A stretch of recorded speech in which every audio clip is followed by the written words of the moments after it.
Hoy tenemos la suerte de contar en el estudio con la presencia de un politólogo internacional que es de la Universidad de Georgetown. Además es columnista del diario El País, donde suele hablar de la región, de América Latina, de la situación política que se vive en toda América. Por eso hoy está de visita en Buenos Aires y lo tenemos aquí con nosotros. Estamos hablando del profesor Héctor Yamis. ¿Cómo le va, profesor? Un gusto. Hola, ¿qué tal? Gracias. Gracias por venir. No, gracias a vos. Profesor Yamis, lo queríamos invitar porque muchas veces los temas coyunturales nos arrastran al día a día, a la resolución rápida de estos problemas que hoy tenemos, a ver cómo salimos rápidamente de eso para encontrarnos con nuevos problemas seguramente, ¿no? Y yo quería empezar con usted preguntándole por si hubiera que definir en la Argentina el modelo político que tenemos. ¿Cómo se define? ¿Cómo se enmarca?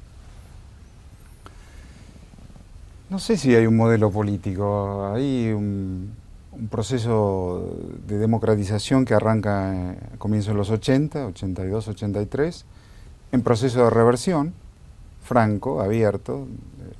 O sea, hoy se revierte la democracia. Sí, hace ya bastantes años que ciertos mecanismos fundamentales que hacen a la convivencia democrática y al funcionamiento de las instituciones están en proceso de reversión. Desde el tema de libertad de prensa, temas de independencia de la justicia, bueno, ya sabemos, ese es el debate en la región además. Creo que además, más allá de eso, bueno, hay un intento de perpetuar tal vez un modo de hacer política que algunos lo llaman populista, pero yo soy un poco agnóstico acerca de la validez de ciertas categorías que son más históricas que otra cosa y que te aceptaría en función de eso, y esto me pasa todo el tiempo con mis colegas, bueno, mejor hablemos de pospopulismo que de populismo, porque el populismo pertenece a otro momento histórico. Entonces, el modelo es un intento de perpetuación que en América Latina está ocurriendo en todas partes.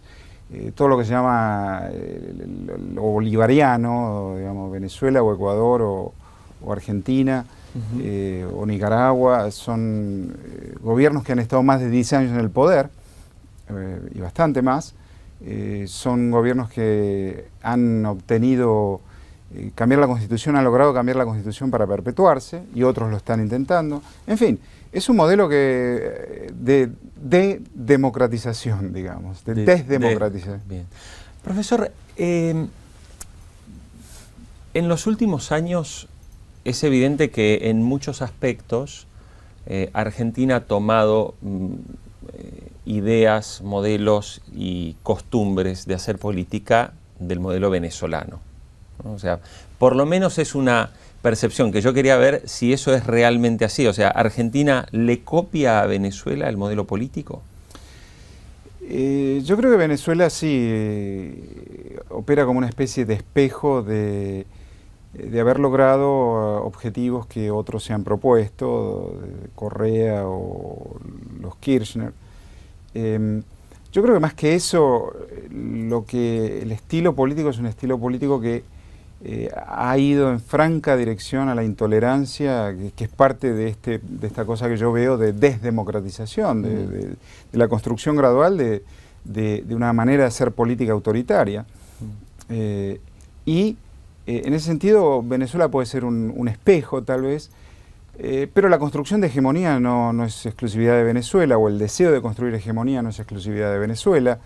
Ha sido el caso de regímenes socialistas, regímenes de socialismo de Estado, o el caso de Cuba, y ha sido también el caso de regímenes de derecha, ya sean militares o ya sea de partido único civil. El caso de México antes de la democratización, antes del 2000, donde el partido hegemónico estuvo en el poder por 70 años interrumpidamente. En fin, yo creo que hay un preocupante desandar de los principios, los valores y las normas de hacer política que supimos conseguir a partir de la transición. y que desde que Néstor Kirchner ha estado en el gobierno, eso ha ido en proceso de reversión. Usted publicó hace poco un artículo en el diario El País donde decía que América Latina se mueve por ciclos económicos, ¿no? Que cuando las cosas están bien, como ahora, alto precio de los commodities, tasas de interés muy bajas, se producen como procesos de aceleración de crecimiento que los gobiernos capitalizan políticamente. Pero luego, cuando cambia el ciclo, viene la debacle. ¿Esto sigue siendo igual en toda la región o hay países que ya han tomado un camino diferente? No, hay lecciones aprendidas y hay países que han sido capaces de salirse del ciclo, es decir, hacer política económica contracíclica, en términos concretos, ahorrar recursos fiscales cuando las vacas son gordas para poder intervenir en el mercado con capacidad cuando las vacas son flacas. El caso más típico es el caso del Fondo de Compensación del Cobre de Chile, una institución que en realidad lo creó el gobierno de Pinochet al final, que todos los gobiernos democráticos mantuvieron, cuyo propósito es precisamente ahorrar recursos cuando el cobre está en boom y poder intervenir cuando el precio baja. Yo creo que esto es función, en buena medida, de la salud del sistema de partidos. Esa es la salud de las instituciones democráticas. Hay otros casos donde se ha podido más o menos salir de esos ciclos de gastar cuando las vacas son gordas, gastar en la parte de expansión del ciclo para después quedarse sin nada cuando el ciclo se achica. El caso de Lula, que ha sido capaz de hacerlo por voluntad política. El caso de Humala, que también lo hace por voluntad política. El mismo Correa, en definitiva, que puede ser un gobierno que está en el mismo tipo de línea, pero que ha tenido mejor manejo macroeconómico que Argentina o que Venezuela, que son los dos casos típicos de mal manejo macroeconómico. Usted hace alusión a una crisis también de la representación de los partidos, pero a nivel regional. O sea, ¿no hay país hoy que tenga ya partidos políticos sobre los cuales se canalice, digamos, la actividad, las ideas, las propuestas? Los partidos políticos como tales están en problemas, y en todas partes. ¿Estados Unidos también? En Estados Unidos también. El Partido Republicano es un partido que se ha faccionalizado notablemente. Cuando uno lee se ha cerrado el gobierno, esto tiene que ver con la faccionalización del Partido Republicano, que controla la Cámara de Diputados y que ha sido capaz de cerrar el gobierno, digamos, de parar todo tipo de recursos al funcionamiento, recursos monetarios para el funcionamiento del gobierno. Eso por un lado. Pero en general los partidos, fíjese usted que los partidos son instituciones, son organizaciones creadas en casi todos los casos a comienzos del siglo XIX, en el caso, o comienzos del XX, en Europa a comienzos del siglo XIX, en América Latina a comienzos del siglo XX, para representar estructuras sociales que han cambiado drásticamente y que entonces se les hace muy difícil esta tarea de la representación. Son grandes aglutinadores en sociedades que son crecientemente diversas, crecientemente heterogéneas.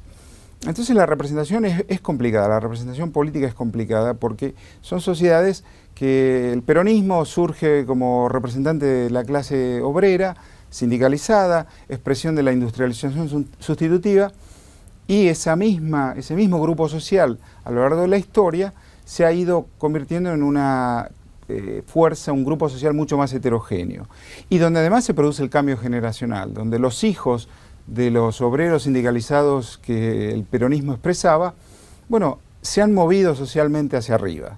Entonces tienen otros intereses y otras preferencias políticas. Los partidos tienen problemas en todas partes y eso es complicado para el funcionamiento de la democracia, sin duda, porque no hay otra organización que sea capaz de reemplazarlos, ni organización de la sociedad civil, ni otros grupos, ONGs o asociaciones de vecinos. La democracia es cuestión de partidos y si los partidos no funcionan bien, la democracia está en problemas. Pero, profesor, ¿usted no cree que, por ejemplo, en Europa todavía los partidos aglutinan? Digo, el caso de España, todavía el Partido Socialista y el Partido Popular aglutinan una idea, una visión y siguen operando y funcionando. Siguen funcionando, pero también con notables cambios de agenda, de plataforma. El caso más típico es lo que se llama New Labour, que fue el Partido Conservador inglés, estaba en el poder desde hacía 11 años. ¿Por qué? Porque el Partido Laborista continuaba aferrado a una plataforma programática que venía de hacía 100 años, que incluía la socialización de los medios de producción. Y New Labour, cuando Blair llega al partido y luego fue primer ministro, significó armar una agenda política que pueda atrapar a más sectores sociales, dado que el voto de la clase obrera industrial británica no alcanzaba para llegar al poder. Entonces eso es parte de esta dinámica complicada que los partidos tienen aún en Europa. Aunque se conservan más en Europa, yo diría, esta expresión de partidos como identidad, ¿no? Que, bueno, el Partido Demócrata Cristiano expresa una identidad, el Partido Laborista una identidad, el Partido Conservador una identidad, partidos agrarios en Europa expresan una identidad, mucho más que en América Latina. Profesor, si hubiera que calificar las democracias de América Latina, ¿no?, ¿cuál podemos considerar que en la región es la que tiene mayor madurez y cuál la que queda, digamos, a la cola? Bueno, Uruguay, Chile, Brasil, yo diría, Perú, están funcionando bien como democracias. Colombia también tiene una tradición de una estabilidad política, demasiada estabilidad política si se quiere, un sistema muy cerrado, elitista desde el punto de vista del funcionamiento de la democracia, pero estable. Y ahí hay siempre que pensar que la estabilidad no es mala tampoco. Yo diría que Venezuela ya no tiene democracia. Yo diría que está en serios problemas en Argentina, como decía, en un serio proceso de reversión. Imagínense si hubiera pasado la ley del Consejo de la Magistratura, ¿qué estaría pasando hoy con el Poder Judicial, no es cierto? Claro. Y yo creo que Nicaragua no tiene democracia, que ya ha pasado la reforma constitucional para eliminar los periodos presidenciales, y con la abundancia de recursos que ha habido hasta ahora, es factible, es probable, fácil para los presidentes hacer política en base a clientelismo y quedarse en el poder.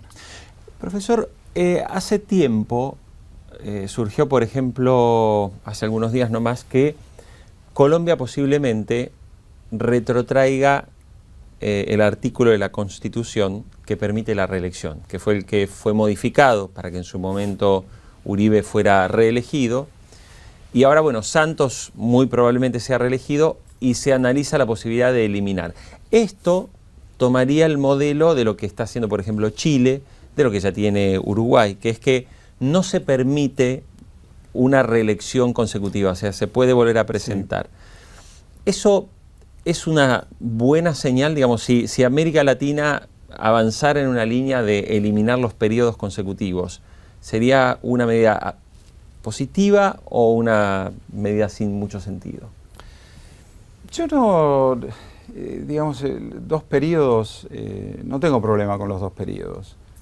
Bueno, si Santos gana, vamos a ver, porque está complicado. Las encuestas de esta semana en Colombia dan ganador al voto en blanco. Y nosotros tenemos bastante experiencia con eso, ¿no? Si nos acordamos de 2001. Claro. Eso por un lado. Es verdad, esta fue la Constitución la reformó Uribe para quedarse un segundo periodo. Quiso reformarla de vuelta para un tercer periodo. El Tribunal Constitucional le dijo que no.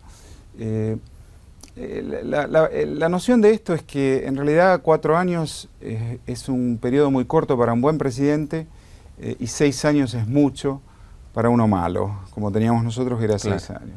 Entonces, bueno, un periodo de 4 años con reelección consecutiva, 8 años es bueno para un buen gobierno y si se respetan las reglas del juego, además. El tema no solamente cuáles son las reglas, sino si las reglas se cambian en el camino o se respetan. El mejor caso, el ejemplo más ilustrativo de esto es cuando Lula, llegando al final de su periodo, con un 85% de aprobación, en una conferencia de prensa le preguntaron por qué no cambiaba la Constitución y se quedaba un tercero. Que dijo que la democracia es alternancia. Exacto. Y la Constitución no es un traje a la medida del presidente. Claro. Entonces, bueno, esa es la regla y si se respeta, Yo no tengo problema, estoy de acuerdo con los dos periodos. Claro, claro. Profesor, Argentina en sus 30 años de democracia ha tenido 22 años de gobierno justicialista, de gobierno peronista. Todo parece indicar que en el 2015 nuevamente el próximo presidente saldrá del peronismo. ¿Puede existir en la Argentina un presidente no peronista? Sí, no, esta vez... bueno, ya existió 2 veces. Sí. El peronismo perdió 2 elecciones. No hay que olvidarse de eso. Esto de que el peronismo es el partido hegemónico. Bueno, partidos hegemónicos no pierden elecciones. Y el peronismo perdió 2. Eso por un lado. Por otro lado, sí, el peronismo es una gran tienda, digamos, una gran sombrilla donde en el medio de la playa comienza a llover y caen truenos y vamos todos abajo de la sombrilla. Es una gran coalición, digamos. Yo no creo que sea un axioma que el peronismo gane y de qué manera. Yo creo que en ese sentido el sistema de partidos y la oposición hoy es mucho más vibrante, mucho más dinámica de lo que se supone. ¿Se acuerda cuando decíamos no hay oposición, no hay oposición? Yo creo que sí hay oposición. Que ahora, a medida que nos aproximamos al periodo electoral, se van aglutinando en diferentes campos y en diferentes polos de gente que piensa más o menos parecido. Y que cuando no hay un periodo electoral, bueno, sí, es un sistema de partidos muy fragmentado, eso es verdad. Pero hay oposición y que en realidad el gran incentivo de los líderes, de los dirigentes de oposición es el ciclo electoral. Y hacia allá vamos, veremos si gana el peronismo y de qué forma, ¿no? Esto me reía cuando hiciste la pregunta porque me acuerdo de lo que decía Cafiero. Los peronistas cuando estamos, la gente piensa que nos estamos peleando, pero nosotros somos como los gatos. Como los gatos, sí. Cuanto nos más estamos gritamos, reproduciendo. nos estamos reproduciendo. Cuando gritamos es que nos estamos reproduciendo. Ahora, profesor, también hay una sensación, y esto con cualquier persona que uno medianamente informada, también la gente tiene a veces la sensación de que si el peronismo no está en el poder, no va a permitir a nadie que gobierne, ¿no? O sea, hay lo que pasó un poco en el año 2001, más allá de los graves problemas económicos que está viviendo la Argentina, muchos también sostienen que justamente el peronismo fue quien controló ese movimiento popular de protesta que terminó con la renuncia de la Rúa. O sea, eso es lo que siempre digo, se dice, o lo sostiene alguien que más o menos leyó los diarios y dice, bueno, pero acá hubo también un movimiento, un peronismo detrás, porque días después se acabaron las marchas, ¿no? Y terminó con una pacificación, con una confiscación de depósitos, que fue incluso muchísimo peor que lo que venía ocurriendo. Yo tengo una lectura diferente de ese proceso, y además escribí sobre eso. El peronismo es el peronismo y estaba en oposición. Ok, tomó la calle, tal vez. Pero no olvidemos que la verdadera caída de la Rúa ocurre cuando su propio partido lo abandona. Que el peronismo se oponga cae de Maduro, ese es el rol de la oposición, con la calle o sin la calle. Pero si se recuerda, hubo una sesión parlamentaria donde Ángel Rosas, yo me acuerdo como si fuera ayer, Ángel Rosas sale y dice, esto es una gran crisis, el presidente le debe una disculpa al país entero. Esas fueron sus palabras. Bueno, ese abandono, en política nadie cae por la oposición. En política se cae cuando el propio partido lo abandona. Y esto ocurre, en el parlamentarismo es la moneda corriente. Claro. Eso es lo bueno también del sistema parlamentario. Cuando el partido abandona y al primer ministro y se cruza al otro lado y dice, bueno, armemos un gobierno de coalición hasta la próxima elección. Y yo creo que eso fue lo que pasó. Prueba está que el gran acuerdo luego de elegir a Duhalde presidente fue un acuerdo parlamentario, claro, y donde Alfonsín, además, senador del radicalismo en ese momento, hace un acuerdo necesario en ese momento con Duhalde. Y bueno, entonces, sí, el peronismo, si deja gobernar, bueno, esa es la política en la Argentina también, ¿no? ¿Quién deja gobernar en la Argentina? Los sindicatos dejan gobernar, las asociaciones empresarias dejan gobernar, los gobernadores dejan gobernar. Es un sistema político con tendencias al empate, ¿no? Y a la parálisis. Eso es estructural, yo diría. Profesor, para terminar, por ahí lo saco un poco del análisis estrictamente político, pero bueno, finalmente el comportamiento de las sociedades también son parte del análisis político.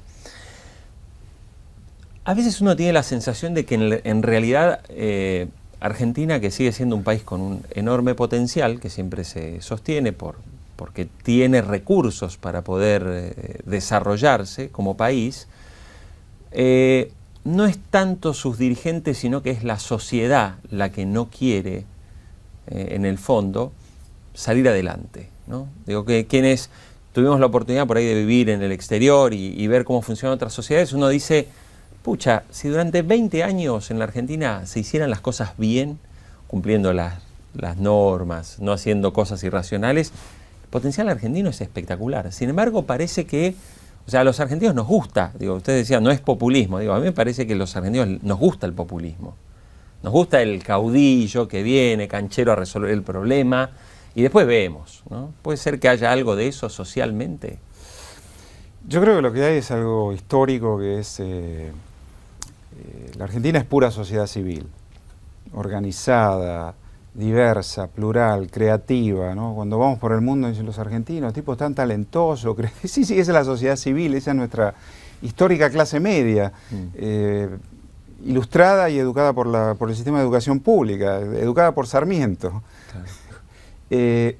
Sin Estado, sin instituciones del Estado, con poca densidad en la institucionalidad estatal, que eso nos ha generado problemas. Problemas de sustentabilidad del crecimiento, problemas de convivencia política, problemas de la calidad democrática y problemas de funcionamiento del país. Entonces, lo que a mí me preocupa más es que, desgraciadamente, hemos dejado pasar, hemos desperdiciado como país, y lo culpo al gobierno. O sea, 10 años, la Presidente dijo el otro día, 10 años no es mucho. Bueno, ¿quién ha estado en el poder 10 años? Claro. Y serán 12, además. Hemos perdido una oportunidad de un ciclo económico que no teníamos en la Argentina desde hace 4 o 5 generaciones, ¿no? Hay que ir a... Estos términos de intercambio en Argentina no se ven en la historia económica desde 1945. Y habiendo pasado por el autoritarismo más brutal, habiendo pasado por un proceso de democratización importantísimo, profundo en la sociedad, con élites políticas que han aprendido del radicalismo, del peronismo, del macrismo, de donde sea, del socialismo, qué oportunidad histórica con recursos para construir estados, para construir el Estado, para construir la institucionalidad que nunca tuvimos. Hay que hacer redistribución. Bueno, hagámoslo con política tributaria en serio, con una política tributaria que pasa por el Congreso, que sea sustentable en el tiempo. De otra manera no es sustentable. Si funciona por decreto del Ejecutivo, cambia con el próximo Ejecutivo que venga. Hagamos tributación progresiva en serio, institucionalicemos, construyamos el Estado. Si lo que pasó en los 90 fue neoliberalismo, y lo que está pasando ahora es el Estado, ¿cómo es que no hay energía? Digamos, bueno, el Estado debería haber planificado la energía. No se ha hecho. O sea, es una pavorosa, yo diría, destrucción del aparato del Estado. El tema de la inseguridad expresa eso, el tema de los impuestos dañinos, ¿no? Tributación por la discreción del Ejecutivo, por mirar la caja y decir, bueno, ¿cómo recaudamos? En vez de hacer una estructura de tributación, una estructura progresiva y progresista de tributación, se ha perdido una oportunidad histórica, se ha perdido la oportunidad histórica en función de la abundancia de estos 10 años de reconstruir el sistema político después de que se vayan todos. Claro. Y la estrategia de los Kirchner en el poder ha sido fragmentar a la oposición. En vez de aglutinar y armar consensos, y consolidar institucionalmente esos consensos hacia las próximas generaciones, la estrategia de supervivencia ha sido la fragmentación. Como alguien dijo una vez, bueno, la política de la chequera. ¿Quién es el gobernador amigo? Aquí están los recursos. ¿Quién es el gobernador no amigo? Empobrecido. Claro. Profesor Yamis, queremos agradecerle su presencia en Infobae TV. Ha sido un gusto tenerlo aquí porque, sabiendo que además vive en Estados Unidos, aprovechar justo una visita suya nos ha venido muy bien. Gracias por tenerme. Bueno, muchísimas gracias.